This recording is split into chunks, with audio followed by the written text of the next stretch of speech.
Smoke billowed through the collapsed subway tunnel as veteran firefighter James Mitchell crawled through the twisted metal and concrete. 23 years on the job, and he'd never seen anything like this.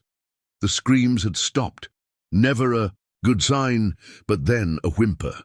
Following his instincts, he found her, a young girl, maybe 12, trapped but conscious. As he carried her to safety, something in her eyes struck him, something hauntingly familiar.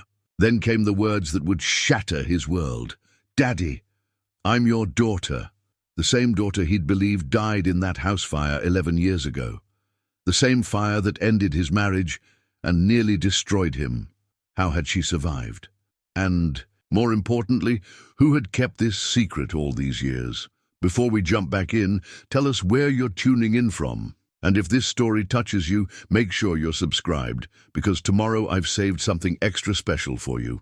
Earlier that morning, James Mitchell stood in his modest kitchen, mechanically stirring honey into his coffee. The spoon clinked against ceramic in the pre-dawn silence, a sound that echoed through his empty house. 23 years of early shifts had trained his body to wake before his alarm, but the solitude of these morning moments still felt heavy. Even after all this time, his gaze drifted to the collection of photographs on his refrigerator, all recent, all of his crew at Station 42, none from before. The older photos stayed in a box in his closet, too painful to display, but too precious to discard. One in particular haunted him, a partially burned family portrait, its edges charred and curling, showing a younger version of himself with his wife Maria and their newborn daughter. The coffee turned bitter in his mouth as the memories surfaced. 11 years had passed since the fire that destroyed everything. He'd been working that night. The cruel irony wasn't lost on him. While he'd been saving someone else's family, his own had been trapped in an inferno that consumed their small suburban home. They found no remains in the ashes, but the investigators assured him the heat had been intense enough to explain that. Maria's car was found abandoned at a bus station 2 states away. The police concluded she'd started the fire herself, taken their daughter, and fled. But the evidence never quite added up in James's mind. He rinsed his cup with practiced efficiency and donned his uniform, each movement automatic after decades of repetition. His fingers brushed against the wedding ring in his pocket. A habit he couldn't break, carrying it like a reminder of his failure. The cool metal against his skin anchored him to reality on the hardest days. The drive to Station 42 was quiet, streetlights casting intermittent shadows across his weathered face. At 53, he was the oldest active firefighter in his unit, but experience had kept him sharp when others his age had moved to desk jobs or early retirement. The job was all he had left, and he did it with a dedication that younger firefighters both admired and struggled to understand. "Morning, Cap," called Joey Martinez as James walked into the station. The young firefighter was already checking the equipment, his enthusiasm undimmed by the early hour. James nodded in response, heading to his office to review the day's assignments. Captain Stevens, his direct superior, intercepted him in the hallway. "Mitchell, got a minute?" The concern in Stevens's voice made James pause. "What's up, sir?" "Been meaning to talk to you about the retirement package. You're eligible next year, and all due respect, sir, but we've had this conversation." Stevens sighed, running a hand through his graying hair. "James, you can't keep punishing yourself. Forever. What happened to your family?" "I've got reports to file," James cut him off, his tone final. He ducked into his office, closing the door perhaps a bit harder than necessary. The morning crawled by with routine tasks. Equipment checks, training drills, paperwork. James watched his crew, proud of how they'd grown together. They were family. Now, even if they could never fill the void left by the one he'd lost, the first call came in just after 10. A kitchen fire in an apartment complex. Routine. The second was a car accident with minimal injuries. Standard. It wasn't until early afternoon that the tone of the dispatcher's voice changed, sending a chill down James's spine. All units, emergency response needed. Subway tunnel collapse at Central Station. Multiple casualties reported. Structural integrity compromised. This is not a drill. As the crew scrambled to their vehicles, James felt an odd sensation in his chest. Not the usual surge of adrenaline, but something deeper, like the universe was holding its breath, waiting for something momentous to unfold. He couldn't know then that this call would shatter the careful routine he'd built around his grief, or that fate had been quietly orchestrating this moment for 11 long years. As the engine's sirens wailed to life and they pulled out of the station, James Mitchell was still just a veteran firefighter heading to another emergency. In less than an hour, everything he thought he knew about his past would be turned upside down. The partially burned family photo in his closet held more truth than he realized, and soon, very soon, its mysteries would begin to unravel. The scene at Central Station was chaos incarnate. Police barriers held back crowds of onlookers as emergency vehicles clogged the streets. James could feel the vibrations of secondary collapses through the soles of his boots as he stepped down from the engine. The air was thick with concrete dust, and the late afternoon sun cast long shadows through the billowing clouds. "Mitchell!" Chief Rodriguez's voice cut through the cacophony. "We've got at least 30 people trapped in the southbound tunnel. Structures compromised for about 60 yards. Primary rescue teams are making progress from the north entrance, but we need your team to assess the south." James nodded, already mentally mapping the tunnel system. He'd trained for scenarios like this, but the real thing was always different, always worse. His hand brushed against his pocket, an unconscious gesture, feeling for his wedding ring. After all these years, it remained his talisman in moments of crisis. "Martinez, Thompson, gear up," he called to his team. "Full respiratory equipment. Jenkins, you're our surface liaison. Maintain communication at all times." His voice was steady, betraying none of the dread pooling in his stomach. Something about this scene felt different, personal, somehow. The descent into the tunnel was like entering another world. Emergency lights cast eerie shadows on the walls, and the air grew thicker with every step. Their boots crunched on broken tiles and scattered debris. The familiar weight of his gear, the oxygen tank, the tools, the protective clothing, felt heavier than usual. "First victim located," crackled Thompson's voice through the radio. "Adult male, conscious, possible broken leg." Medical teams were dispatched, and they pressed on. The next hour was a blur of coordinated rescue efforts. They found survivors in pockets throughout the collapse zone, some injured, others merely shaken. Each successful evacuation should have lifted James's spirits, but the nagging feeling of wrongness only grew stronger. "Mitchell," Jenkins' voice came through his headset.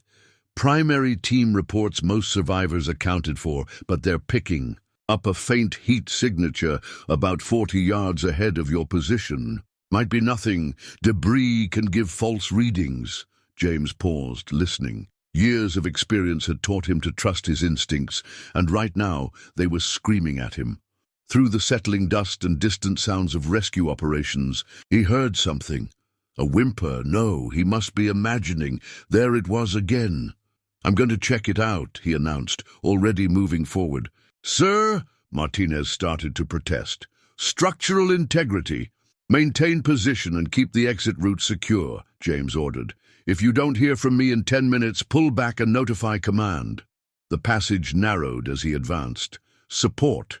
Beams groaned overhead, and loose debris shifted under his feet. The beam of his flashlight caught something reflective, a broken subway car window. Behind it, barely visible through the dusty glass, he saw movement. James's heart pounded against his ribs as he maneuvered closer. The memory of another rescue, another fire threatened to surface, but he pushed it down. Focus on the present. Focus on what's in front of you. "Fire department," he called out. "Can anyone hear me?" The whimper became a small voice, choked with dust and fear. "Help, please." A girl, young, maybe 11 or 12, the age his daughter would be now, a treacherous part of his mind whispered. The thought nearly stopped him in his tracks, but training took over. He keyed his radio. Victim located, juvenile female, conscious, requesting immediate medical support at my position. The space was tight, but he managed to maneuver closer. The girl was wedged between a collapsed support beam and the subway car's wall. By some miracle, the configuration of the debris had created a small survival pocket. "I'm going to get you out," he promised, his voice gentle despite the adrenaline coursing through his system. "Can you tell me if you're hurt?" My leg's stuck," she managed between coughs, "and it's getting harder to breathe." James assessed the situation quickly. The debris trapping her wasn't load-bearing. He could move it without risking further collapse. But as he shifted position to get better leverage, his flashlight beam caught her face, and the world seemed to tilt on its axis. Those eyes. He knew those eyes. The recognition hit him like a physical blow. They were Maria's eyes, the same warm brown, the same slight upturn at the corners. But that was impossible. His daughter was dead, had been dead for 11 years. The stress and the dust and the poor lighting were playing tricks on his mind. "What's your name?" he asked, his voice rougher than he intended. But before she could answer, a deep rumble shook the tunnel. Secondary collapse. The thing every rescue worker dreaded. There was no time for questions, no time for the impossible thoughts crowding. His mind moving with desperate efficiency, James wedged his shoulder against the beam, muscles straining as he created just enough space for the girl to wiggle free. She cried out in pain as he pulled her clear, but they couldn't stop. The tunnel was coming down around them. James scooped her into his arms and ran, ducking under falling debris, counting the steps back to safety. His lungs burned despite the oxygen supply, and his arms trembled with effort, but he didn't slow. Down, they burst out of the collapse zone just as another section of tunnel gave way behind them. Medical teams swarmed forward, trying to take the girl from his arms, but she clung to him, her small fingers gripping his coat with surprising strength. It was only then, in the harsh glare of emergency lights, that he got a clear look at her face. The world seemed to stop. The chaos around them faded to a distant roar, because there, half hidden under dust and fear, were features he saw every morning in his mirror, the same nose, the same stubborn set of the jaw. And when she opened her mouth to speak, James Mitchell's carefully reconstructed world began to crumble all over again. Time seemed to slow as the girl looked up at him, her eyes, Maria's eyes, filled with a mixture of fear and something else. Recognition? Impossible. And yet, Daddy. The word came out as barely a whisper, rough with dust and emotion. "I'm your daughter." James felt his knees buckle. Strong hands, Martinez and Thompson, steadied him from behind. The girl was still clinging to his coat, refusing to let the paramedics take her. "Sir, we need to check her injuries." A medic insisted, trying to pry her fingers loose. "No!" she cried, her voice stronger now. "Please, I've been looking for so long. They said you were dead. They told me you died in the fire." The world tilted dangerously. They told her he had died. But he'd been told. A roaring filled his ears, like the sound of that long-ago fire that had stolen everything from him. "What's your name?" he managed to ask, though he already knew the answer. Somehow he'd known from the moment he'd seen her eyes in the tunnel. "Sarah," she said. "Sarah Mitchell." Chief Rodriguez appeared at his shoulder. "Mitchell! James, what's going on?" James swallowed hard. "This is my daughter, the one I lost in the fire." The chief's expression shifted from confusion to concern. "James, your daughter died 11 years ago. You know that. You're in shock." "No," Sarah interrupted, her voice surprisingly firm for a child who'd just been pulled from a collapsed tunnel. "I didn't die. They took me. They made Mom leave with me. They said they'd hurt Dad if we didn't disappear. The paramedics had given up trying to separate them, instead working around their locked embrace to check Sarah's vital signs." James barely noticed them. His mind was racing, trying to piece together this impossible puzzle. "Who?" he asked. "Who told you I was dead? Who threatened to hurt me?" Sarah's face clouded. "I don't know their names. I was too little. But Mom, she was so scared. She cried all the time at first. Then we moved away, changed our names. She told me you were dead, but last year I found the truth, found articles about the fire online, saw your picture. You weren't dead at all." A paramedic was wrapping a pressure cuff around Sarah's arm, attaching monitoring leads to her chest. "BP's elevated, but that's expected. No signs of serious injury, but we need to get her to the hospital for a full workup." James nodded mechanically, his training warring with his emotions. She needed medical attention. That had to come first. The questions burning in his mind would have to wait. "I'm coming with her," he said, his tone leaving no room for argument. The ride to the hospital was surreal. Sarah refused to let go of his hand, as if afraid he might disappear. She tried to tell him more, but the paramedics insisted she save her strength and wear an oxygen mask to help clear the dust from her lungs. James used the time to study her face, cataloguing features that should have been strange, but felt hauntingly familiar. Maria's eyes, yes, but his nose, his mother's cheekbones, the same stubborn set to her jaw that he saw in old family photos of his grandfather.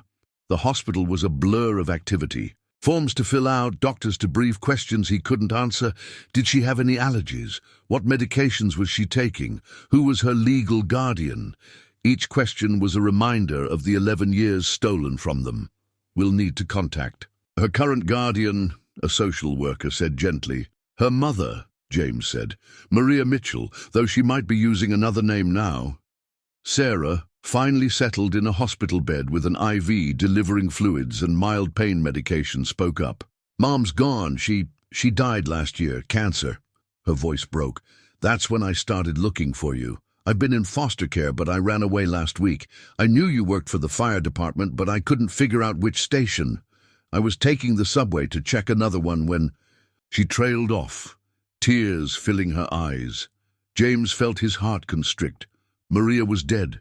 His wife, ex-wife, had died without him ever knowing the truth, and their daughter had been alone, searching for him. A nurse appeared with a plastic hospital bracelet. "Name?" she asked efficiently. "Sarah Mitchell," James said firmly, squeezing his daughter's hand. The nurse's fingers hesitated over her tablet. "We'll need to verify—" "DNA test," James cut in. "I'll take one right now. She's my daughter. I don't need a test to know that, but I understand you need proof." The social worker nodded approvingly. "That would be best. In the meantime, I'm not leaving this room," James stated. It wasn't a request. Hours passed in a strange limbo. Police came to take statements about Sarah's time in foster care and her subsequent disappearance. Hospital staff drew blood for the DNA test and various other screenings. Through it all, Sarah drifted in and out of sleep, but her grip on James's hand never fully relaxed. During one of her quiet moments, James studied her face in repose. The questions were piling up in his mind, becoming more urgent with each passing minute. Who had threatened them? Why? What had really happened the night of the fire? And how had his daughter found her way back to him through a collapsed subway tunnel of all places? But watching her sleep, those questions seemed less important than the miracle of her presence. His free hand slipped into his pocket, fingers finding the familiar shape of his wedding ring. For 11 years, he'd carried it as a reminder of his failure to protect his family. Now, perhaps, it could become something else, a symbol of second chances. Sarah stirred, her eyes fluttering, open. "You're still here," she murmured. "I'm still here," he assured her, "and I'm not going anywhere, never again." Her smile, though tired, lit up her whole face.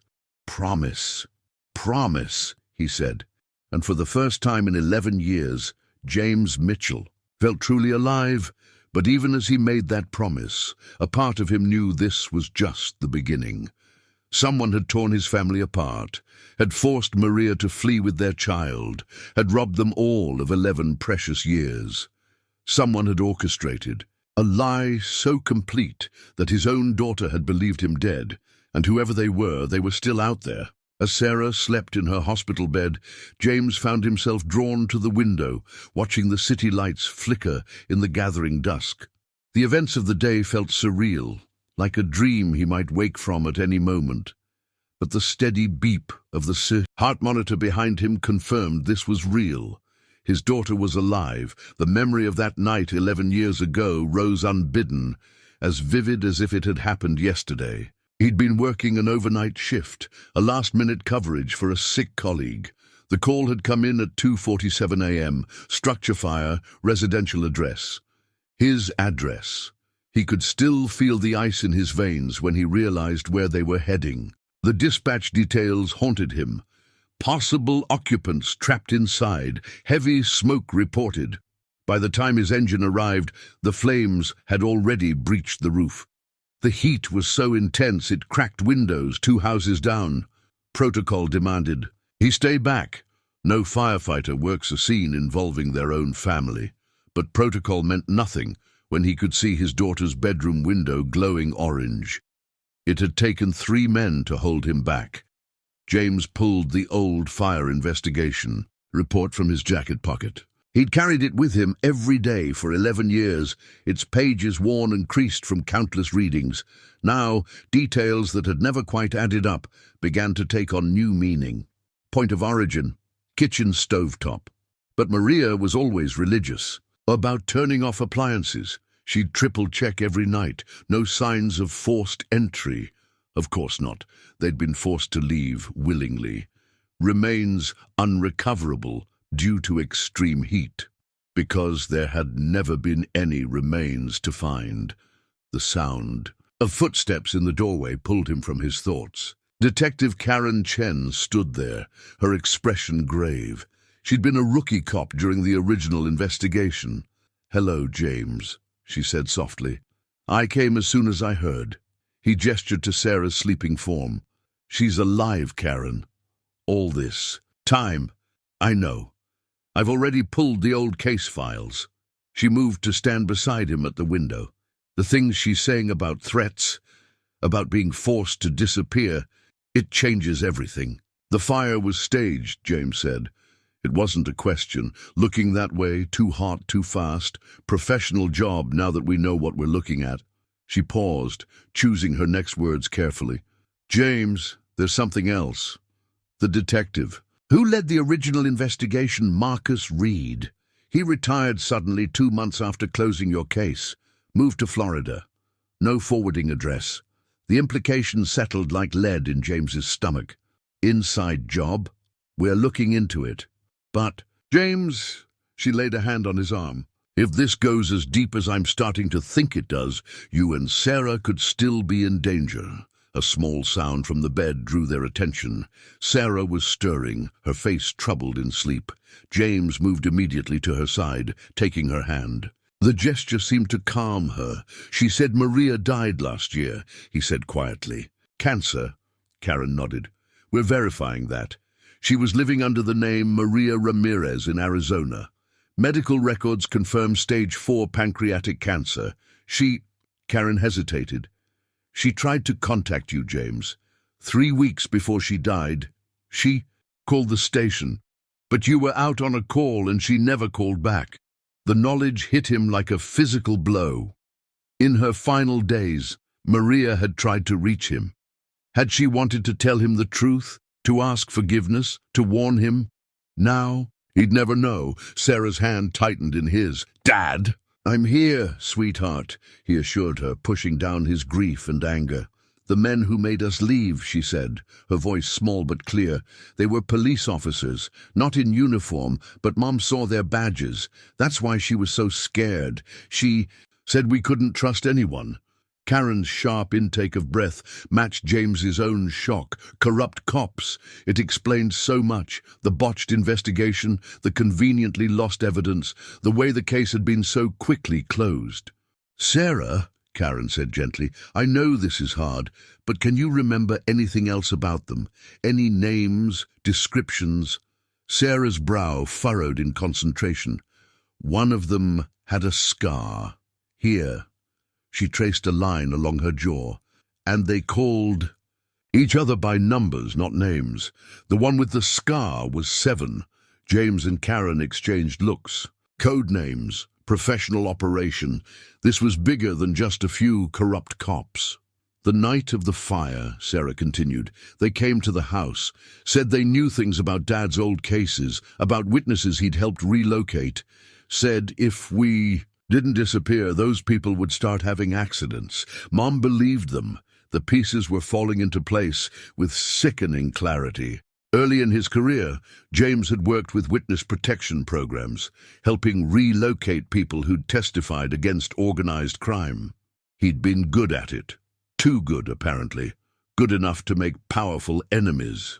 They staged the fire to cover our escape, Sarah said. Made it hot enough that everyone would think we'd died. Mom cried for days after. She kept saying she was sorry, that she had no choice. James pulled his daughter close, feeling her tears soak into his shirt. She did the right, good thing, he said firmly. She protected you, both of you. But even as he spoke, the words of comfort rage burned in his chest. These people had stolen 11 years from him, had forced Maria to live in fear, to die alone, had made his daughter believe she was orphaned. Karen was already on her phone, speaking quietly but urgently.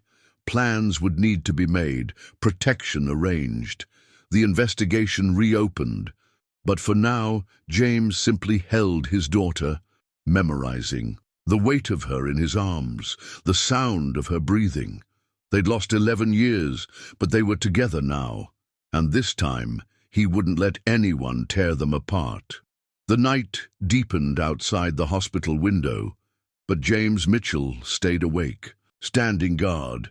Somewhere out there old shadows were stirring, and this time he'd be ready for them. Morning brought a flurry of activity to the hospital room. Doctors made their rounds, social workers filed reports, and Detective Chen coordinated with hospital security to establish protective measures.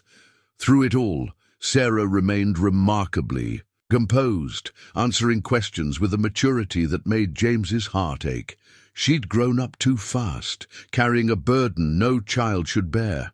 The DNA results should be back this afternoon, Dr. Patterson said, reviewing Sarah's charts.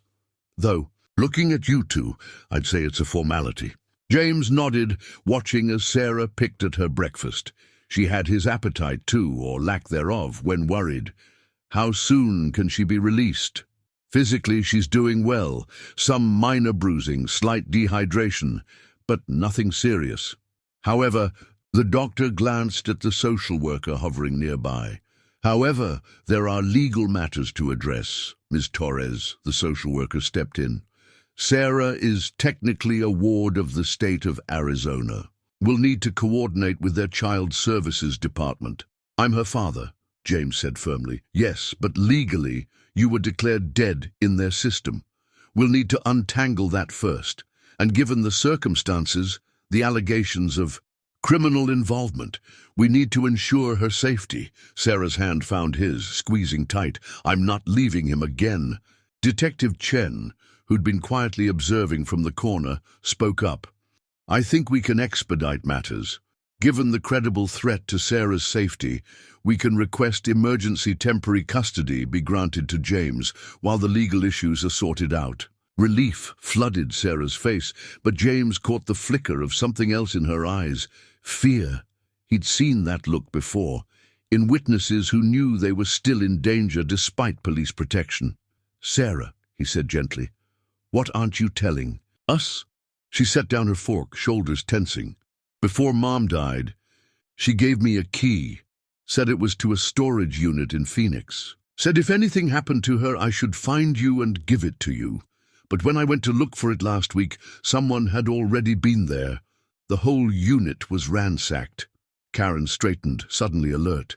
Did your mother say what was in the unit? Evidence, she said, proof of who was behind everything. She'd been collecting it for years, keeping copies in different places. She said, Sarah's voice cracked. She said if they found out, they'd kill her, and then they did. Cancer killed your mother, Sarah, James said softly. Did it? Sarah's eyes met his, too, knowing for her years. Mom was scared at the end, said they'd found her. 2 days later, she collapsed. The doctor said it was the cancer, but what, sweetheart? I overheard her talking to someone on the phone. She said 7 had visited her at the hospital. The same man from before, with the scar. The next day she could barely move. She made me promise to run if anything happened to her. To find you. James felt the blood drain from his face. Looking up, he saw the same realization dawning in Karen's eyes. They'd assumed Maria's death was natural, but a lethal injection in a cancer patient. Who would question it? The storage unit, Karen said urgently. We need the address. And Sarah, did your mother have any other hiding places? Places she might have kept copies? Sarah nodded slowly. She had a system.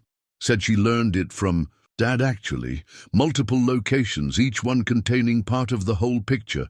She said that way if they found one, they wouldn't get everything. Pride mingled with grief in James's chest. Even on the run, Maria had remembered his lessons about witness protection, had used them to guard their daughter and collect evidence against their pursuers. The key she gave you, he asked, do you still have it? Sarah reached under her hospital gown, pulling out a simple chain. Hanging from it was a small key, unremarkable except for a series of numbers etched into its surface. But James recognized the style immediately, a bus station locker key, the same kind he'd used countless times to help witnesses temporarily store sensitive materials. Clever Maria, he whispered. She'd known he'd recognize it, would know how to use it. Even after 11 years, she'd trusted him to understand her message. A knock at the door made them all jump. A nurse entered, carrying a large envelope. DNA. Results, she announced. The test confirmed what they already knew in their hearts, but seeing it in black and white brought fresh tears to Sarah's eyes. She was officially, legally, irrefutably, Sarah Mitchell, daughter of James and Maria Mitchell. Well, Miss Torres said, reviewing the results, this will certainly help with the custody situation. I'll contact Arizona immediately. As the social worker left to make her calls, Karen moved closer to the bed. James, with your permission, I'd like to put a protective detail on Sarah, and we should move you both to a safe house until we can— No, Sarah interrupted. No safe house. Mom tried that. They still found us. We need to find the evidence she collected. It's the only way to make them stop running. James studied his daughter's face. So young, yet so determined. She was right. He realized running and hiding hadn't worked for Maria. It wouldn't work for them either. These people, whoever they were, had too much reach, too many resources. Karen, he said, I'm going to need to call in some old favors. People I worked with in witness protection. People I trust. The detective nodded. I'll start quietly reopening the original case. But James, if this goes as high as we think it does, I know. But they took 11 years from us. They drove Maria into hiding, made her die alone. They forced my daughter to grow up believing she was an orphan. His voice hardened. No more running, no more hiding. We're going to find Maria's evidence, and we're going to make them pay. Sarah's hand tightened around his. In her eyes, he saw not just Maria's warmth, but his own determination. They were Mitchells, after all. And Mitchells didn't back down. From a fight. Together, Sarah said softly. Together, James agreed and sealed the promise with a squeeze of her hand. That evening, as James stepped out briefly to speak with Detective Chen, Sarah pulled her worn journal from the backpack the hospital staff had retrieved from the tunnel. The small blue notebook had been her constant companion over the past year.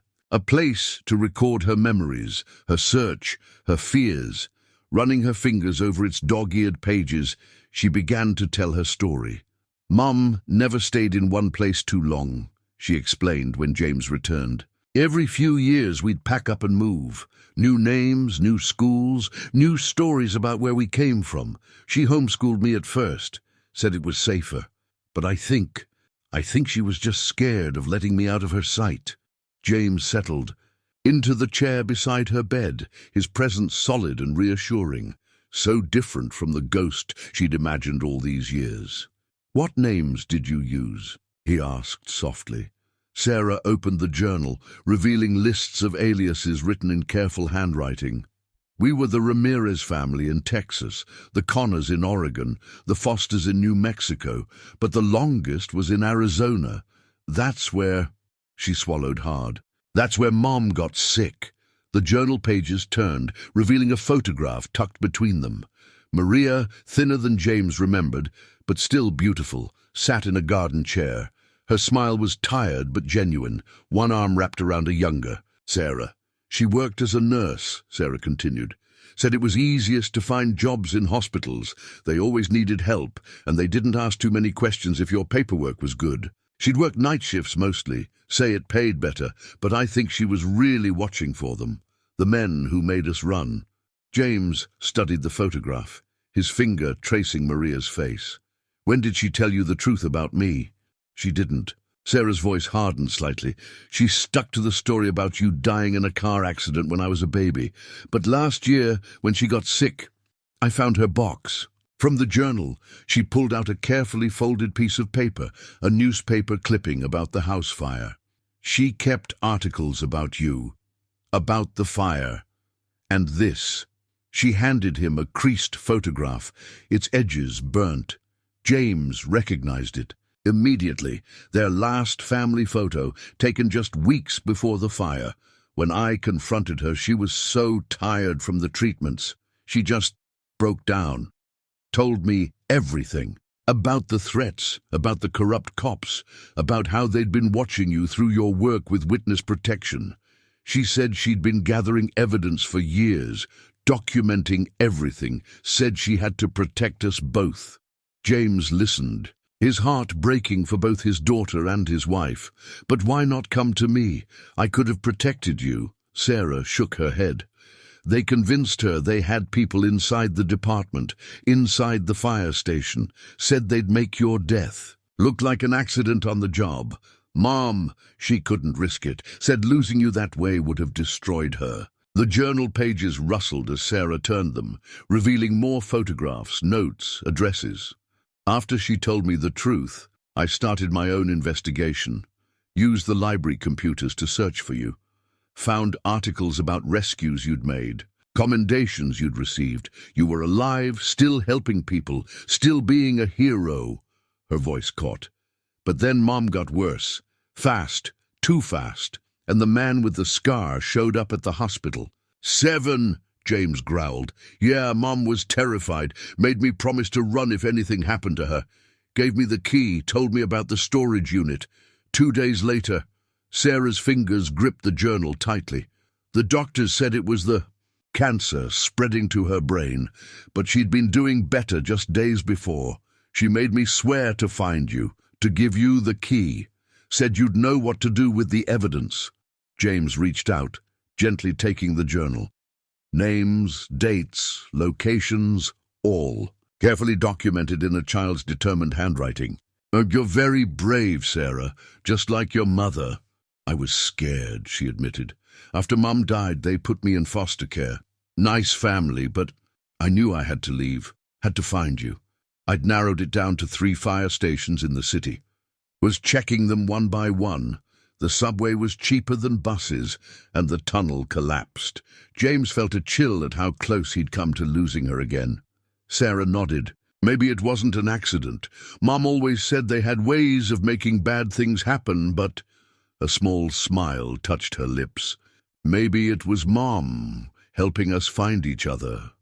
James thought of Maria, of her strength in protecting their daughter. All those years, of her determination to gather evidence even while running for her life. Of her final act of trust in sending Sarah to find him. "Tell me about her," he said softly. "What was she like these past years?" Sarah's face lit up despite her exhaustion. "She loved gardens.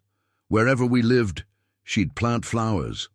Said it was her way of leaving something beautiful behind.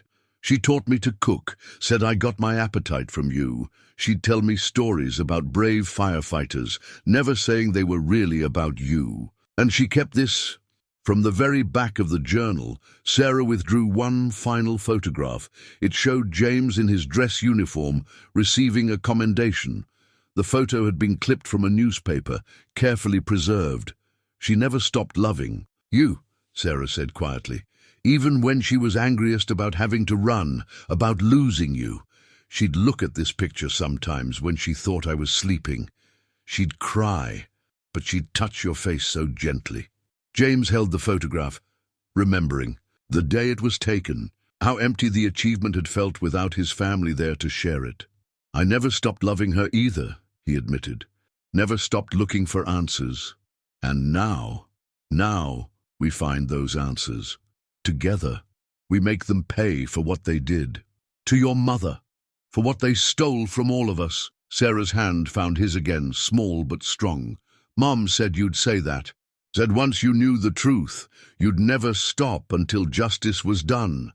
That's why she collected all the evidence.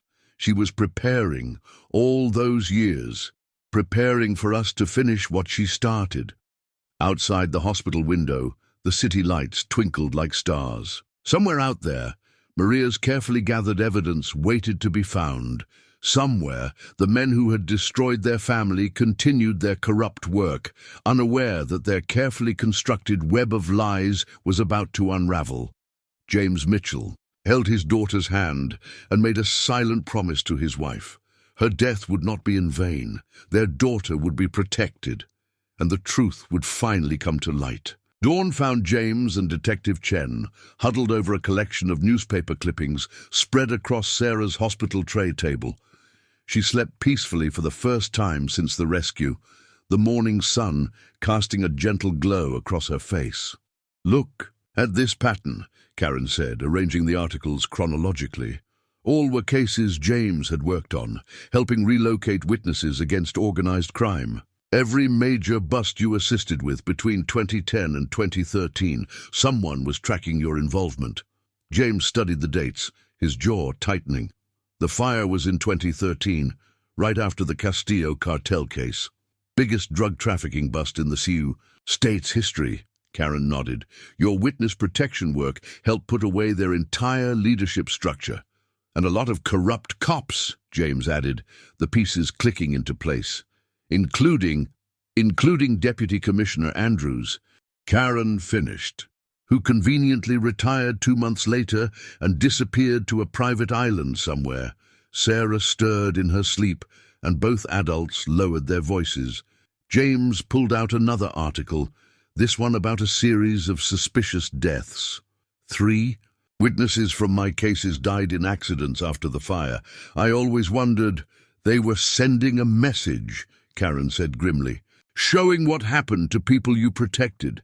But Maria was smarter than they expected. Instead of just running, she started gathering evidence.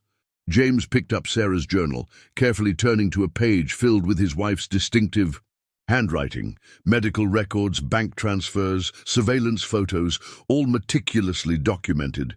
She was building a case all those years while they thought she was just hiding. Your wife was a remarkable woman, Karen said softly. She must have had help, though. These bank records, the surveillance photos, this isn't something one person could compile alone. The nurse angle, James realized. She worked in hospitals. Because she knew dirty cops would eventually need medical treatment, places where they'd have to use their real names, where security cameras would be running. Karen's eyes widened, and if any of them recognized her, she'd already be gone, moved to another city. But the evidence would remain. James felt a surge of pride mixed with grief. She learned from every case I worked, used their own tactics against them. A gentle knock at the door made them both tense, but it was only Dr. Patterson. Good news, he said quietly. Sarah's latest tests all look good. We can discharge her this afternoon. Thank you, Doctor, James said, but we'll need to move her before then, somewhere safe. The doctor nodded, understanding in his eyes. I've worked with witness protection cases before. I'll make sure the paperwork doesn't leave an easy trail. After he left, Karen began gathering the articles. We need to move fast. Once they realize Sarah survived the tunnel collapse, they'll know she might have Maria's evidence. The key, James said, looking at the simple bus station locker key hanging around his sleeping daughter's neck. It's not just to a storage unit. The numbers, they're coordinates. Karen leaned closer, examining the etched figures. Latitude and longitude. Maria and I used to play this game, back when I was working protection details. We'd leave each other messages using coordinates, make it look like random numbers to anyone else. His voice softened at the memory. She remembered. After all these years, she remembered our code. Can you decode it? James was already writing, transforming the numbers into a location. It's a place up in the mountains, old mining country. There used to be a witness safe house out there. Used to be. It was supposedly decommissioned years ago. But knowing Maria, he smiled slightly, she would have seen the potential, remote location off the books, already set up for secure storage. Sarah's eyes fluttered open, immediately alert. You figured it out. Your mother was very clever, James told her. She left us a real treasure map. The storage unit in Phoenix was a decoy, Sarah said, sitting up. She told me they'd probably find it, that it didn't matter. Said the real evidence was somewhere they'd never think to look. Karen was already on her phone, speaking quietly to someone about surveillance teams and secure transport. James gathered the articles, carefully returning them to Sarah's journal. We'll need to move quickly, he said. Once you're discharged. They're coming, Sarah interrupted, her voice suddenly urgent. Now. James and Karen both froze. Years of training kicking in. How do you know? The man who just walked past the door. He was at Mum's funeral. I remember his shoes, expensive ones, with this weird red stripe on the sole. Karen moved to the door, peering out cautiously. Security should have stopped any unauthorized, unless they had police badges. James finished grimly. He was already helping Sarah out of bed, gathering her few belongings. Is there another way out of this wing? Service elevator, end of the hall. But if they're watching the building... Dad? Sarah's voice was steady, despite the fear in her eyes. Mum had a saying when we needed to disappear quickly. Sometimes the best way out is through the front door. James looked at his daughter, seeing Maria's quick mind at work behind those familiar eyes. What are you thinking, Dr. Patterson? He's about your height, right? And he keeps spare scrubs in that cabinet. A slow smile spread across Karen's face. Out of the mouths of babes, James, how do you feel about playing doctor? 10 minutes later, Dr. Patterson was creating a very loud distraction at the nurses' station, while a tall man in scrubs wheeled a young patient toward the main entrance, accompanied by a sharp-dressed woman with a detective's badge clearly displayed. They passed two men in expensive suits who paid them no attention, too focused on heading toward Sarah's now empty room. One of them had shoes with distinctive red stripes. Just like your mother, James murmured proudly as they reached Karen's unmarked car, always thinking 3 steps ahead. Sarah managed a small smile, though her hands were shaking. She said, I got that from both of you. As they pulled away from the hospital, James caught sight of sudden activity at the entrance. Their absence had been discovered, but by then they were already merging into morning traffic, becoming just another group of commuters heading into the mountains for a day trip. The key hung heavy around Sarah's neck, its coordinates pointing them toward answers that had been waiting 11 years to be found. Behind them, corrupt men with badges scrambled to contain a situation that had already spiraled beyond their control. And somewhere, James liked to think, Maria was watching over them, finally seeing her careful plans bear fruit. The mountain roads twisted through early morning fog as Karen's car climbed higher into the wilderness.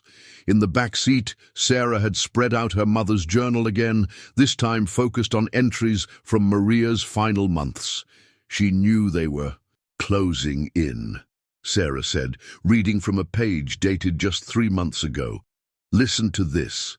Saw 7 at the grocery store today. He pretended to be shopping, but his cart was empty, just like his soul. The cancer's spreading faster now, but I don't think it's just the disease. They've found me finally.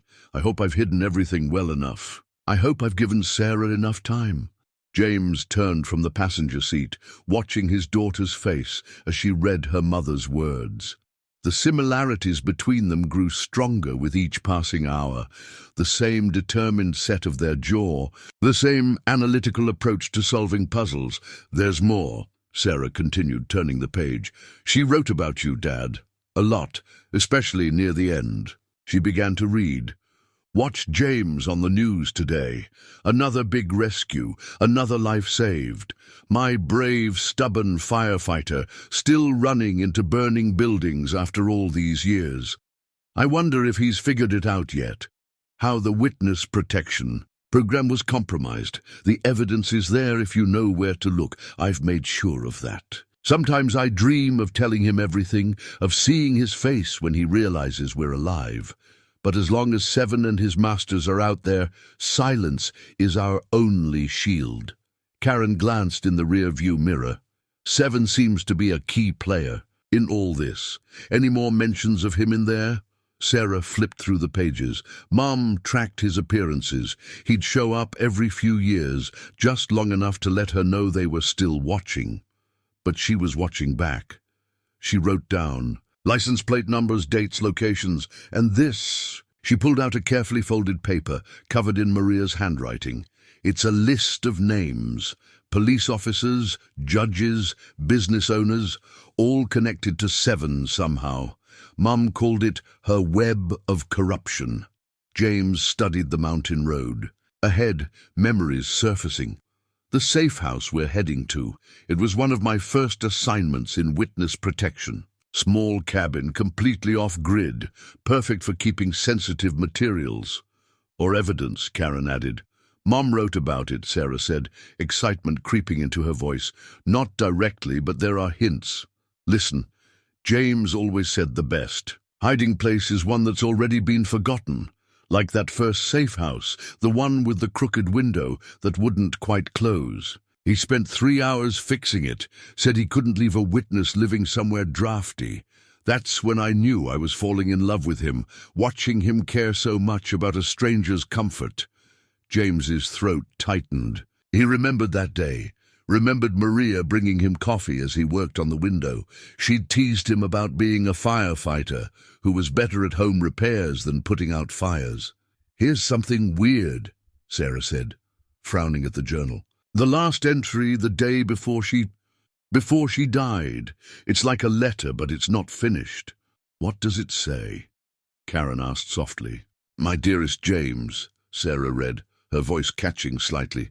If you're reading this, then our daughter found you. I pray she did. I pray I gave her enough time, enough information to lead her back to you. There's so much I need to tell you, so much I need to explain. The night of the fire wasn't what you think. 7 and his people, they'd been planning it for months. They needed to silence both of us, but they needed it to look natural. A tragic accident. A grieving firefighter. A case closed without too many questions. She paused, taking a shaky breath before continuing. But they didn't know about the insurance papers, did they? The ones I found in Deputy Commissioner Andrews' office when I was working as a night clerk at the courthouse. The ones that proved they were killing witnesses and collecting on policies. They'd forced them to sign. I copied everything before they caught me. That's why they came that night. That's why we had to run. James's hands clenched into fists. Insurance fraud. They were profiting from witness deaths. Karen nodded grimly, and using corrupt cops to cover it up, but Maria got proof.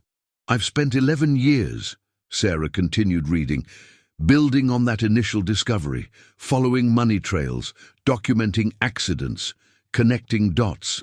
The evidence is scattered in safe places now, waiting to be found. But James, my love, be careful. These men, they're like a cancer themselves, spreading through the system, corrupting everything they touch.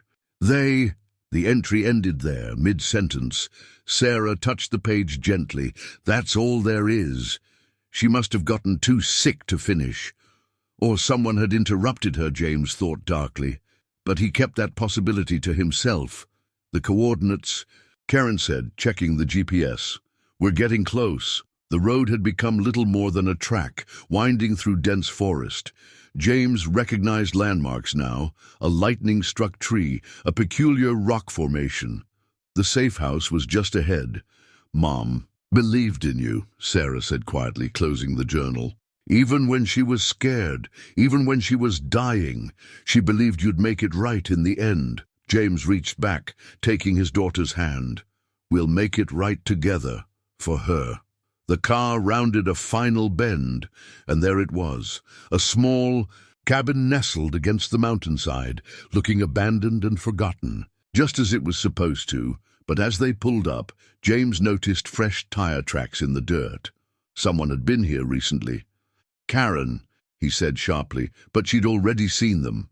Multiple vehicles, she assessed, within the last day or two. Sarah leaned forward, her face pale but determined. Mom said there might be watchers, said we'd have to be smarter than them. James studied the cabin, his old training kicking in. The crooked window was still there, still not quite closing properly after all these years. But now, looking at it, with fresh eyes, he saw what Maria had done. The window, he said softly. She used my own trick against them. It's not broken at all. It's a signal. What kind of signal? Karen asked, hand on her weapon. James smiled, pride and grief mingling in his chest. It's tilted exactly 11 degrees, 11 years. She knew I'd notice. The evidence isn't in the cabin. Then where? Sarah asked.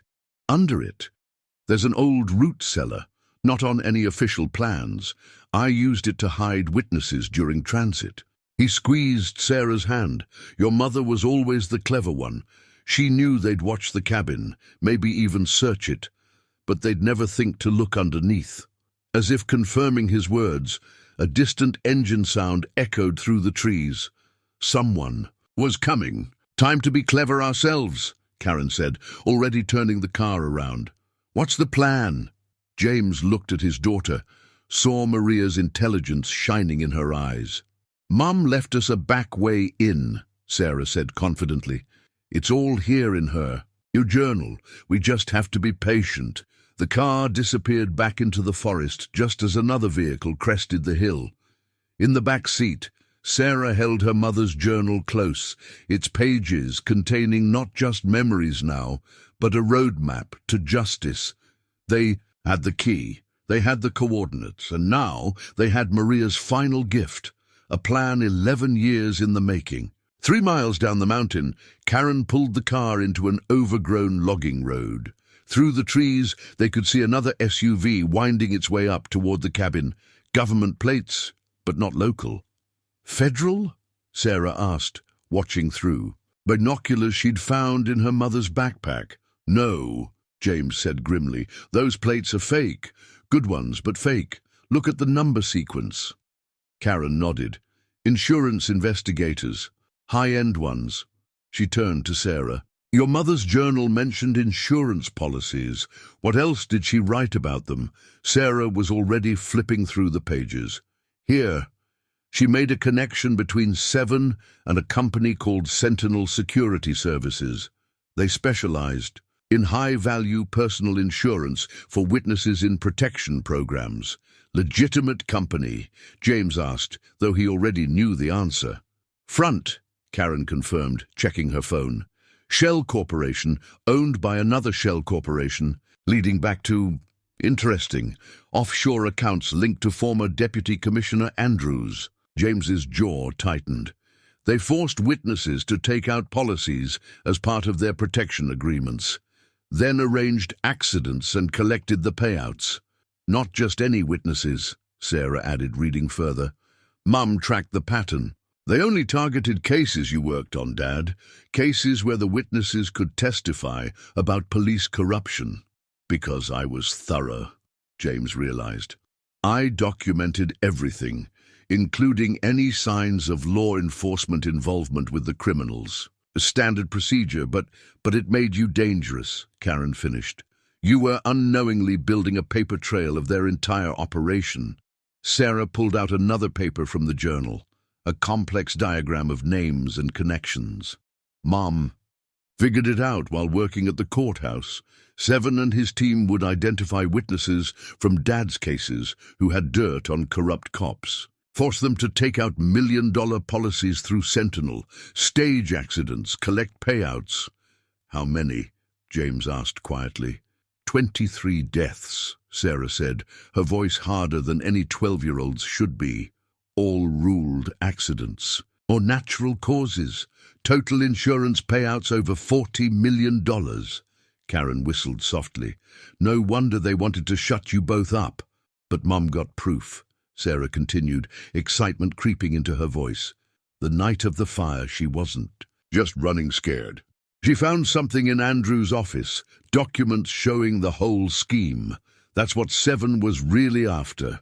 James remembered that night with painful clarity. She must have found the papers just hours before the fire. No time to tell me, no way to know who to trust. So she ran, Karen said. Took the evidence, and Sarah and disappeared. Spent 11 years building an airtight case, while they spent 11 years killing witnesses and collecting payouts.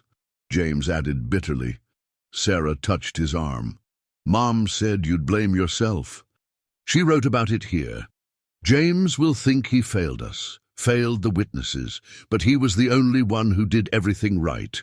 His dedication to protecting people, his attention to detail, that's what gave me the blueprint to expose them all.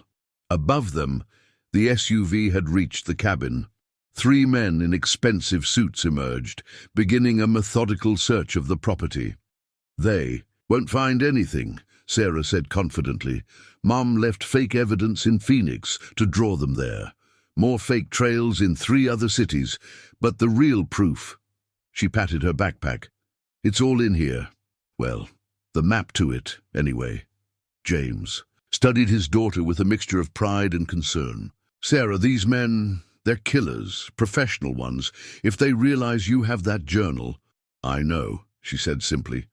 Mom made sure I understood the risks. Made me memorize escape routes, safe words, contact protocols. She said knowledge was armor, and the truth was our best weapon. Karen's phone buzzed, a text from her contact in the department. They're moving on the Phoenix location tonight, full tactical team, warrant in hand. Perfect timing, Sarah said, sounding so much like Maria that James's heart ached. While they're busy chasing Mom's fake trail, we follow the real one, James finished. He looked at the cabin through the trees. The root cellar. We'll need a distraction to access it. Already planned, Sarah said, opening her mother's journal to a page near the back. A detailed diagram showed the cabin's layout, including a tunnel system that wasn't on any official plans. Mom spent years upgrading the old bootlegger tunnels under the property, said she knew someday we'd need them. Karen studied the diagram. These connect to the old mining network, miles of tunnels throughout the mountain. We could approach from any direction. And the insurance boys up there won't know a thing, James added, beginning to see the full scope of Maria's planning. She built us an underground highway right to the evidence. A sharp crack echoed from the cabin, the sound of a door being forced. The men in suits had grown tired of searching politely. Time to move, Karen said, starting the car. Where to? Sarah traced a route on the diagram. There's an entrance 2 miles east, hidden in an old mine shaft. Mom marked it as her primary access point. She'd want us to start there. As they drove, James watched his daughter navigate using Maria's notes, seeing echoes of his wife in every inconfident gesture. Maria had known this day would come, had spent 11 years preparing for it, teaching their daughter everything she'd need to know. Dad, Sarah's voice pulled him from his thoughts. Mum left something else. For you. She pulled a sealed envelope from the journal, his name written in Maria's elegant hand. Not yet, he said softly. Let's finish what she started first.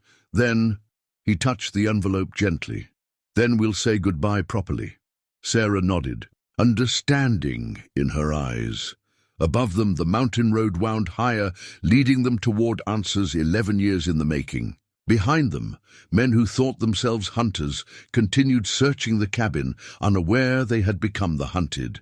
And somewhere in the darkness beneath the mountain, Maria's final gift waited.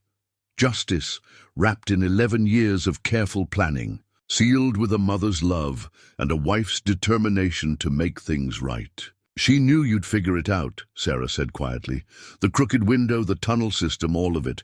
She said you two always thought alike. That's how she knew her plan would work." James smiled, remembering how he and Maria had finished each other's sentences, anticipated each other's moves. "She was right. We did think alike, and now—" He squeezed his daughter's hand. "Now you think like both of us." The car turned onto a narrow forest track, following Maria's carefully drawn map.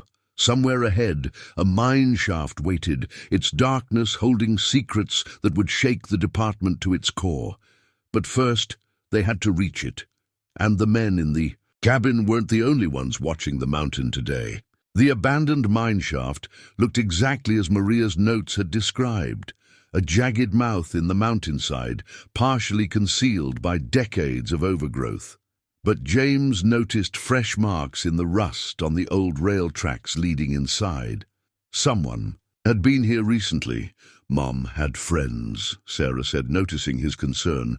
People who helped her maintain the tunnels, keep the evidence safe. She called them her guardian angels. Karen swept her flashlight across the entrance. How did she know who to trust? She didn't, at first. Sarah opened the journal to a list of names, each accompanied by detailed notes. She spent years vetting them. Former witnesses Dad had helped, retired cops who'd been forced out for refusing bribes, people who'd lost family members to Seven's accidents. She built her own network, just as careful as the corrupt one she was fighting. A soft whistle echoed from the darkness, 3 notes ascending. Sarah immediately whistled back a matching pattern. "Your mother taught you recognition signals?" James asked, impressed. Among other things, came a gravelly voice from the shadows. A tall figure emerged, Native American, maybe 60, carrying himself with military precision despite his age. "Good to finally meet you, Mitchell. Maria spoke highly of you." "John Blackfox," Sarah said by way of introduction, "former Army Rangers. Mum saved his daughter's life when she was nursing in Oregon." Blackfox nodded. "Sarah knows the whole team." Maria made sure she could identify friends from enemies. "Smart woman, your wife." More figures appeared from the tunnel. A retired judge, an ex-FBI forensics expert, a former prosecutor. All people whose lives had intersected with the corruption Sarah's mother had uncovered, all carefully chosen, thoroughly vetted, committed to seeing justice done. "Maria's network extends through 4 states, explained Judge Helen Martinez, her silver hair gleaming in the flashlight beam. "We've been maintaining the evidence, adding to it, keeping it secure, waiting for this day." The tunnel system was my contribution, Blackfox added, "used my military experience to expand the old mining network, create secure storage areas, motion sensors, cameras, backup power, all off-grid, untraceable." James felt overwhelming gratitude mixed with lingering guilt. While he'd spent 11 years believing his family dead, Maria had built an underground resistance movement dedicated to exposing the corruption that had torn them apart. "Seven's team is up at the cabin," Karen reported, checking her phone. "And the Phoenix raid is about to start. We have maybe 2 hours before they realize they've been chasing ghosts." "Then let's not waste time," said Diana Chen, the forensics expert. "Maria organized everything meticulously. Each piece of evidence is documented, cross-referenced, backed up in multiple locations. But the master key, the piece that ties it all together, is here." They moved deeper into the tunnel system, Blackfox leading the way through a maze of passages. Modern support beams had been added to the original timber frames, and LED strips provided discreet lighting. It was a far cry from the abandoned mine. It appeared to be from outside. Maria started small, Sarah explained as they walked, built trust gradually. Each person she added to the network brought new skills, new resources. Judge Martinez provided legal expertise, helped Mom understand what evidence would hold up in court. Dr. Chen authenticated documents, established chains of custody. Even the people who didn't know the whole picture helped in their own ways. Like the nurse in Arizona, James remembered, the one who helped document Maria's medical records. Sarah nodded. She suspected Mom's cancer treatment was being tampered with, kept separate samples, had them tested independently. The results are part of the evidence, proof that Seven's people poisoned her. James's hands clenched into fists, but he kept his voice steady. How many people are in the network now? 43, Black Fox answered.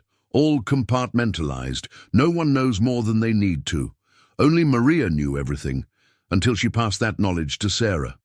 They reached a heavy steel door set into the rock wall. Sarah stepped forward, pulling a key from her necklace, not the bus station key, but a smaller one that had been hidden behind it. Mom said this was your birthday, she told James as she fitted the key into the lock. The year you joined the fire department.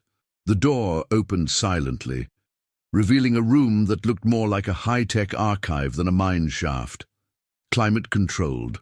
Storage units lined the walls. Computer servers hummed quietly. At the center stood a large table covered with documents. Maria's command center, Judge Martinez said softly.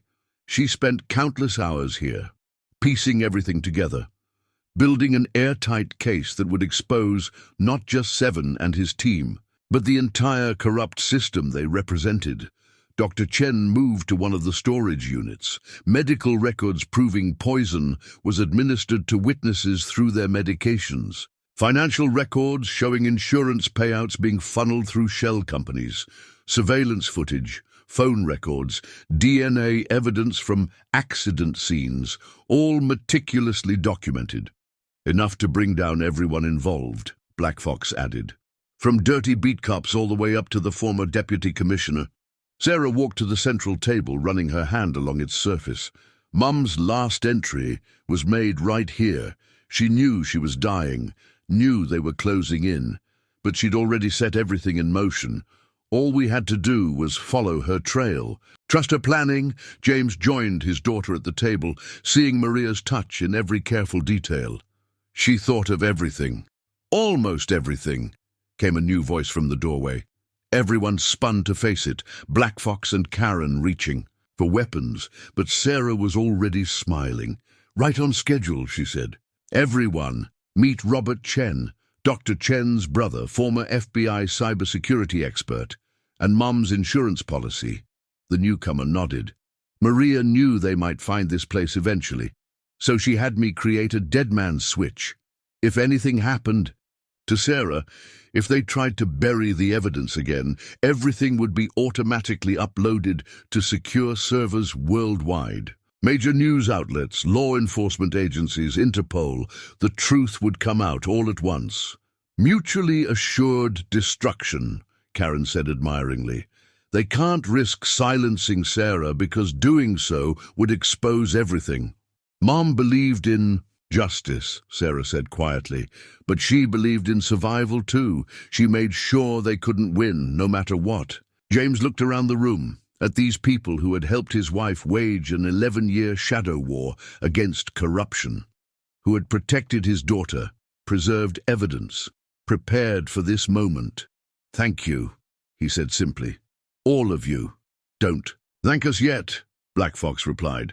The hard part's still coming. Seven's people will figure out the Phoenix raid is a dead end soon. When they do, they'll come here, James finished, which is exactly what Maria wanted, what she planned for. Sarah pulled out her mother's journal one last time. She left instructions for this too, a plan to trap them, expose them, make sure they can never hurt anyone else. Then let's finish what she started, James said. And around the room, Maria's. Chosen protectors nodded in agreement. The final battle was about to begin. But this time, James Mitchell wasn't fighting alone. In the quiet moments before executing Maria's final plan, James found Sarah sitting at her mother's desk, studying a child's drawing carefully preserved in a plastic sleeve. The artwork showed 3 stick figures, a tall one with a firefighter's helmet, a woman with long dark hair and a small figure between them, all holding hands. "I drew this when I was 5, Sarah said without looking up. "Mom had told me you were dead, but I kept drawing you anyway. Said I saw you in my dreams, fighting fires, saving people." She smiled faintly. "Turns out I was right." James placed a gentle hand on her shoulder, studying the drawing. "You remembered the helmet. Mom kept every drawing I made of you. Said it was important I know where I came from, even if we couldn't be together."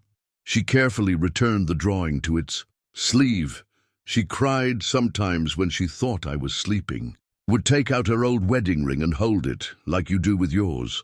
From his pocket, James pulled out his own ring, the one he'd carried for 11 years. "We never actually got divorced, you know. The papers were drawn up, but Mum never filed them," Sarah finished. "She kept her copy too. Said as long as they existed unfiled, there was still hope." Around them, Maria's network of protectors made final preparations. Black Fox checked security systems, while Dr. Chen and her brother uploaded data to secure servers. Judge Martinez reviewed legal documents, ensuring everything was admissible in court.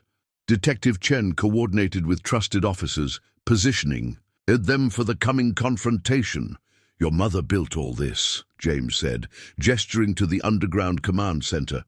"While you were doing exactly what she knew you would do," Sarah interrupted. "Being a hero, helping people, showing her that the man she loved, the man she had to leave to protect, was still fighting the good fight." She pulled another item from her mother's desk, a USB drive labeled simply JM. "Mom made this for you. Said to give it to you when the time was right, when everything was about to come together." Sarah pressed it into his hand. "I think now's that time." James plugged the drive into a nearby laptop. A video file opened, and suddenly Maria's face filled the screen, thin from illness, but her eyes still bright with determination. "Hello, my love," she began, and James felt his heart stop. "If you're watching this, then our daughter found you, just as I prayed she would. And you've found your way to this place, this collection of truth I've spent 11 years building." She paused, gathering strength. "I need you to understand something, James. The night we left, the hardest night of my life, I wasn't just running from danger. I was running toward justice. Every mile we traveled, every new identity we assumed, every scrap of evidence I gathered, it was all to protect you, to protect Sarah, and to make sure these monsters couldn't hurt any more families." Tears slid down Maria's cheeks, but her voice remained steady. "I've taught our daughter everything I could. How to be strong, how to be clever, how to fight smart instead of just fighting hard. But there are things she needs to learn from you too. Your courage, your unwavering moral compass, your ability to stand firm when the whole world seems to be burning down around you." She leaned closer to the camera. "The evidence is all here, my love. Every dark deed, every corrupt deal, every murder disguised as an accident. But evidence means nothing without people brave enough to bring it to light. That's why I built this network. That's why I trained our daughter. And that's why I knew someday you would be here to finish what I started." Maria's image flickered as she fought back a cough. "They're coming for me now. I can feel it. The cancer is real, but they're helping it along. 7 visited yesterday. Still has that scar you gave him the night we fled. He thinks he's here to gloat, to watch me die. He doesn't realize he's really here to give me one last piece of evidence." She smiled then, the fierce, beautiful smile James remembered so well. "I have to go now. Sarah will be home from school soon, and there's still so much to prepare. But James, my dear noble stubborn firefighter, remember what you taught me about backdrafts, how the deadliest fires are the ones that look like they're going out, right before they explode." Her eyes sparkled with that old mischief. Well, my love, I've spent 11 years building the perfect backdraft. All it needs now is someone brave enough to open the door at exactly the right moment. Someone who's never been afraid to walk into the fire. The video ended, freezing on Maria's smile. James realized he was gripping Sarah's hand tightly, both of them crying freely. She knew, Sarah whispered. She knew exactly how it would all play out. James wiped his eyes, straightening his shoulders. Then let's not disappoint her. Above them, motion sensors began to trigger. Seven's team had discovered the Phoenix deception. Just as Maria had predicted, they were coming here next. Ready? Sarah asked, suddenly looking very much like her mother. James touched his wedding ring one last time before slipping it onto his finger.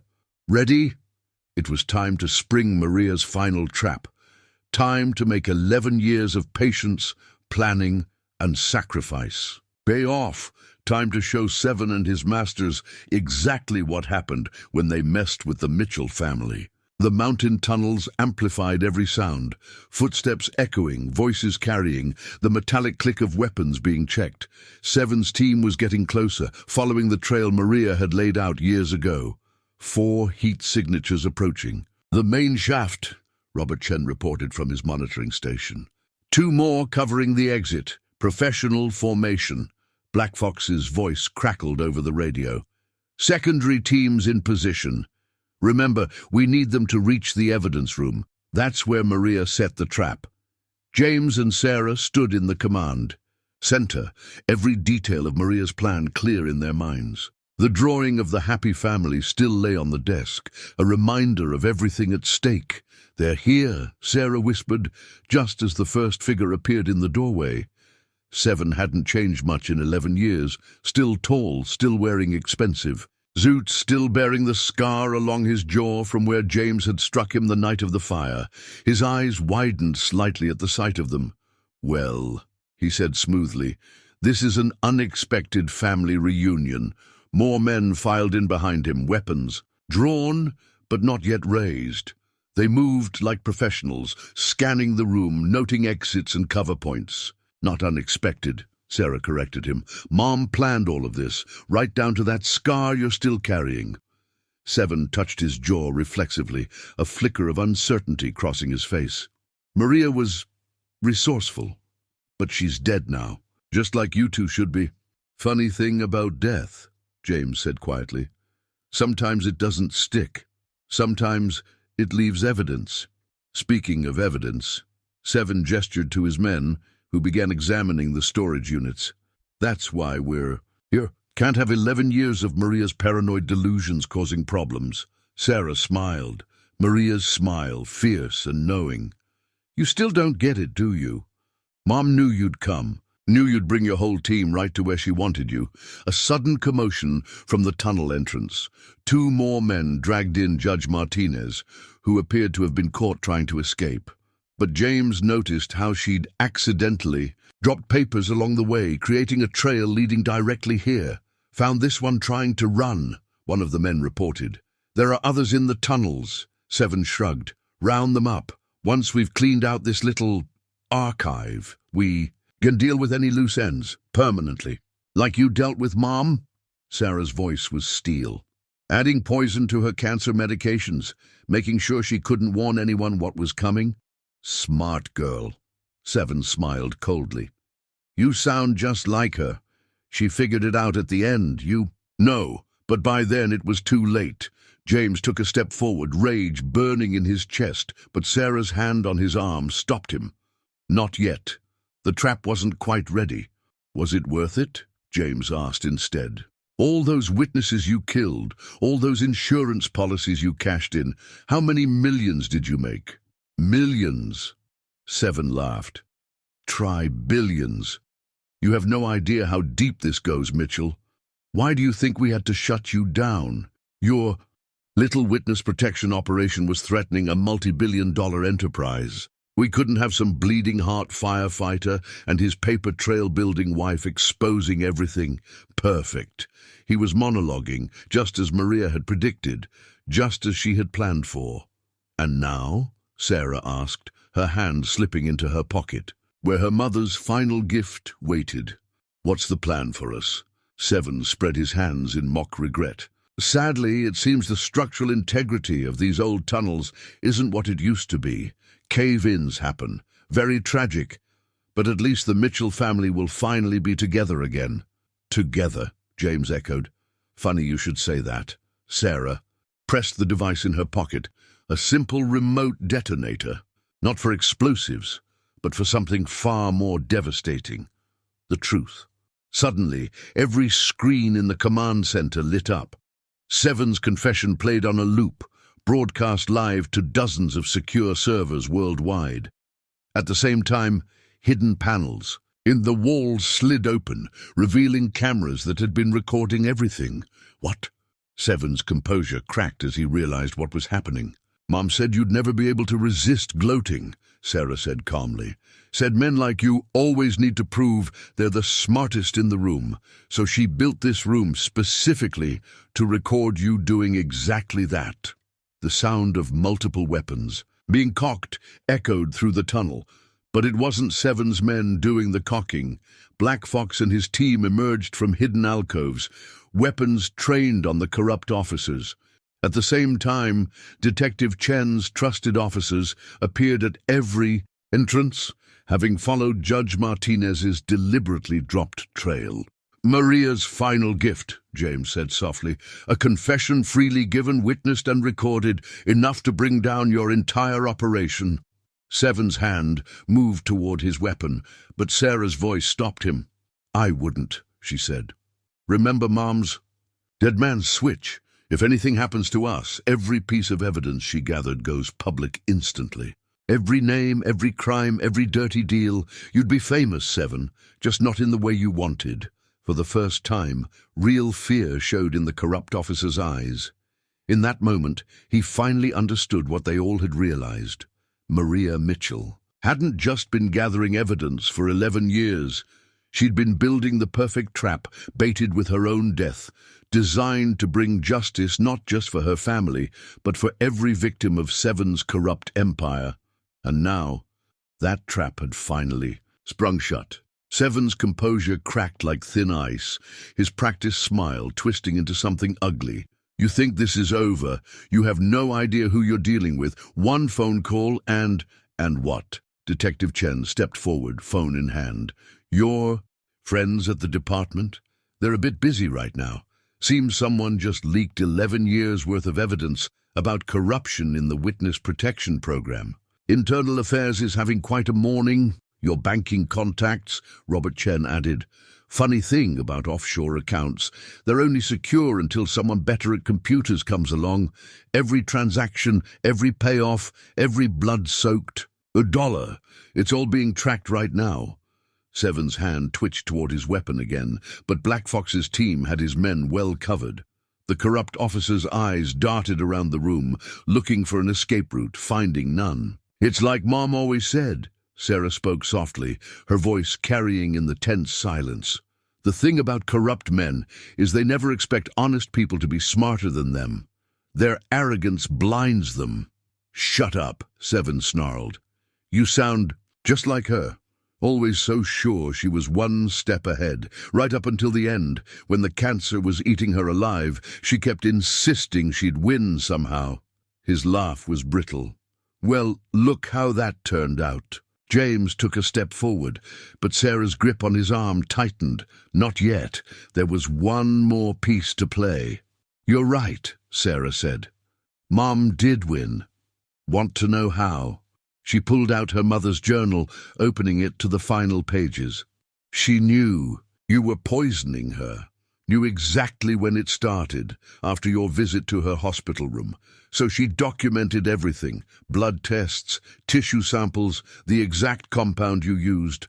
Dr. Chen has been analyzing it for months." Seven's face went pale. "You're lying." "The same poison you used on 3 other witnesses," Sarah continued, her voice steady despite the tears in her eyes. "Mom recognized the symptoms because she'd seen the autopsy reports. She knew she was dying, but instead of fighting it, she used it. Used her own murder as the final piece of evidence. That's why she didn't run, James realized, the full brilliance of Maria's plan finally clear. She could have disappeared again, but she stayed. Let them think they were winning. While she was really setting up the last domino, Detective Chen finished. Her own death becomes the final proof of their methods. Seven's control finally snapped. He drew his weapon, but 11 years of rage and fear made him sloppy. Before he could aim, James moved with the speed and precision that had made him legendary. In the fire department, his fist connected with Seven's jaw in exactly the same spot as 11 years ago, reopening the old scar. The corrupt officer went down hard, his gun clattering away across the floor. His men, seeing their leader fall, wisely chose to surrender to Black Fox's team. "That's for Maria," James said quietly, standing over Seven's sprawled form. "And for every other life you destroyed." Sarah moved to his side, slipping her hand into his. "Mom said you'd do that, said you never could resist a little poetic justice." But Seven wasn't finished. Despite his bloody mouth, he managed a twisted smile. "You really think it's over? There are still people out there. People you'll never touch. This evidence, these confessions, they'll never see the light of day." Sarah's answering smile was pure Maria. "Actually, they already have. About 30 seconds ago. Mom's last gift to you just went live worldwide." Seven's face went from smug to horrified as realization dawned. The trap hadn't just been about catching him. It had been about exposing everything, all at once, too fast and too completely to be covered up. Maria Mitchell had orchestrated her own justice from beyond the grave, and she'd made sure her husband and daughter would be there to see it delivered. The next hour unfolded like a carefully choreographed dance, each move planned years in advance by Maria. As Seven and his men were led away in handcuffs, Sarah's phone began lighting up with notifications. Maria's evidence was spreading across the internet like wildfire, impossible to contain or deny. Deputy Commissioner Andrews just tried to board a private plane to Venezuela, Detective Chen reported, reading from her phone. FBI intercepted him on the runway. He's singing like a bird trying to cut a deal. 4 federal judges have recused themselves from any related cases, Judge Martinez added. And the Attorney General just announced a special prosecutor. They're calling it the largest corruption scandal in state history. Robert Chen looked up from his bank of monitors. The financial records are doing their job. Accounts are being frozen worldwide. Their whole network is paralyzed. But Seven, despite being handcuffed, managed one final chilling laugh. "You still don't understand. There's one last failsafe, one last piece you don't know about." His eyes fixed on Sarah with terrible purpose. "Why do you think we let you live this long, little girl? Your mother's death wasn't just about silencing her." James stepped between Seven and his daughter, but Sarah gently moved him aside. "You mean the poison?" she asked calmly. "The slow-acting compound you had slipped into my food at the foster home." Seven's smile faltered. "Mom knew about that too," Sarah continued. "Found the evidence in your medical supplier's records. That's why she had Dr. Chen monitoring my blood work for the past 6 months. The antidote was in the foster home's water supply the whole time." "Impossible," Seven whispered. "Mum said you'd try something like this," Sarah said. "Said men like, you always keep one last card to play. So she made sure to take that card away before she died." James felt a surge of pride and grief so strong it nearly brought him to his knees. Even facing death, Maria had thought of everything, had moved heaven and earth to protect their daughter. "It's over," Detective Chen told Seven as her officers led him away. "Every contingency, every backup plan, every escape route, Maria Mitchell planned for all of them. She spent 11 years building a cage you couldn't escape, and you walked right into it." As the last of the corrupt officers were escorted out, Sarah finally allowed herself to relax against her father's side. "She did it," she whispered. "She really did it." James held his daughter close, feeling the weight of the past 11 years finally beginning to lift. "No, sweetheart. We did it. All of us. Your mother gave us the tools, but it took everyone working together to make it happen. Around them, Maria's network of allies was already shifting into the next phase of their mission. Judge Martinez coordinating with federal prosecutors, Dr. Chen preparing evidence for trial, Black Fox's team securing the tunnel complex and all its secrets. "What happens now?" Sarah asked, suddenly sounding very much like the 12-year-old girl she was. James looked down at his daughter, this remarkable child who carried both his determination and Maria's brilliance. "Now we honor your mother's last wish." He pulled out the sealed envelope Sarah had given him earlier, the one he'd been waiting to open.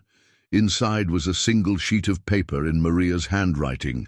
"My dearest James and Sarah, when you read this, justice will have been served. The truth will be out, and the corrupt men who tore us apart will face their punishment. But that was only half of my plan. The other half is simpler, but far more important. Be happy. Be together. Build the life we should have had. Love each other enough for all three of us. All my love forever, Maria." Father and daughter held each other, crying and laughing at the same time, as the morning sun finally began to filter down through the mountain's ancient rocks. Above them, the world was changing as Maria's evidence did its work.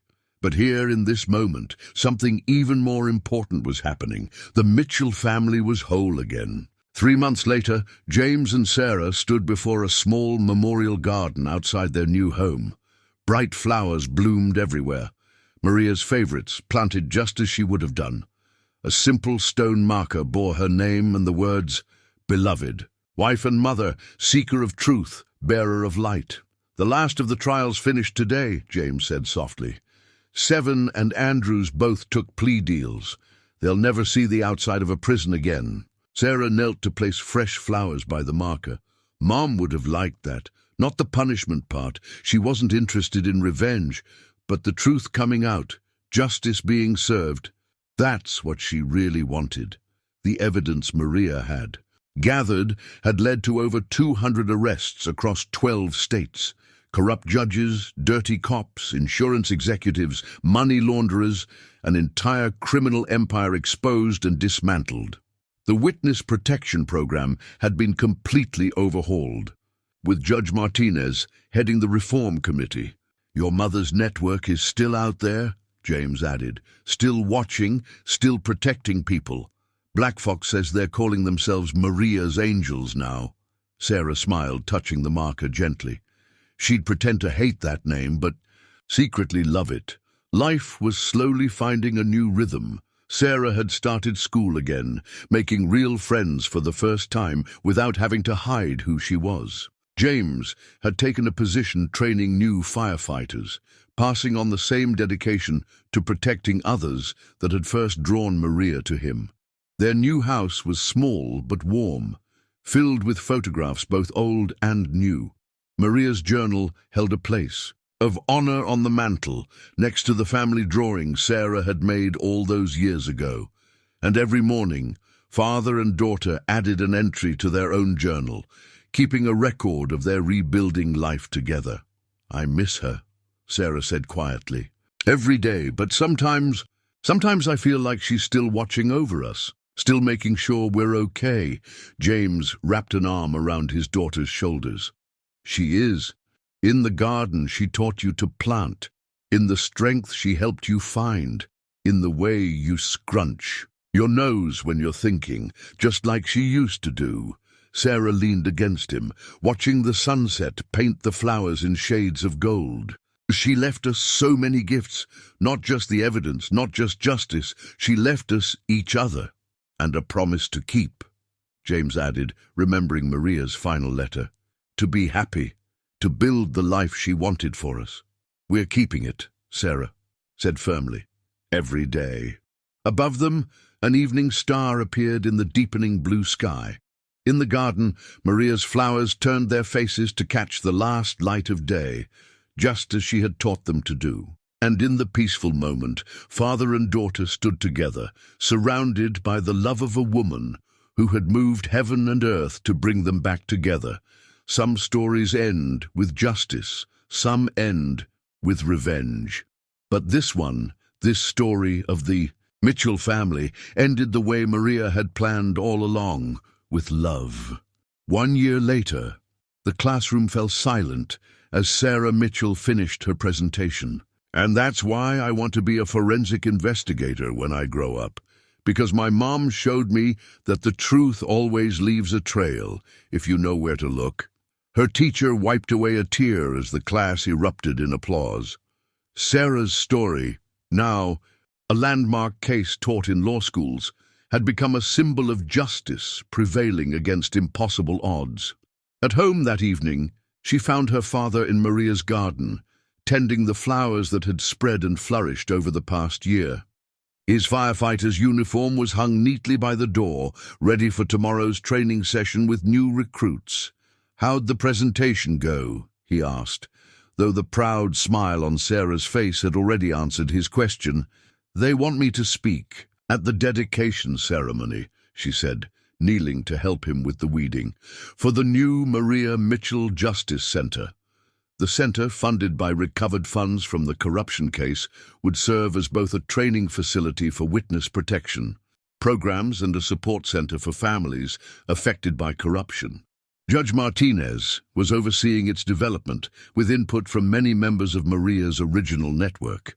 "Your mother would be proud," James said softly, "not just of the center, but of you, the way you've handled everything." Sarah reached into her backpack and pulled out a familiar blue journal, not her mother's original one, but a new one she'd started. "I'm still writing to her every day, telling her about school, about the garden, about the people her evidence helped." "Mind if I add something?" James asked. Sarah handed him the journal and a pen. He wrote for a moment, then passed it back. She read his words aloud. "Dear Maria, our daughter gave a speech today about truth and justice. She has your spirit, your determination to make the world better. The seeds you planted, both in this garden and in her heart, grow stronger every day. Love always, James." Sarah added her own note beneath it. "Hi, Mom. Dad's right about the garden. The roses you loved so much are blooming everywhere, just like you planned, just like everything else.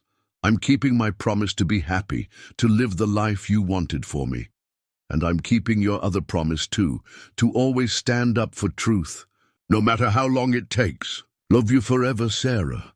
As the evening light painted shadows through Maria's flowers, father and daughter sat together in the garden she had taught them both to tend. Above them, the first star appeared, the one Sarah had decided was her mother, keeping watch. Some said the Mitchell case was about justice triumphing over corruption. Others said it was about a mother's love defeating impossible odds.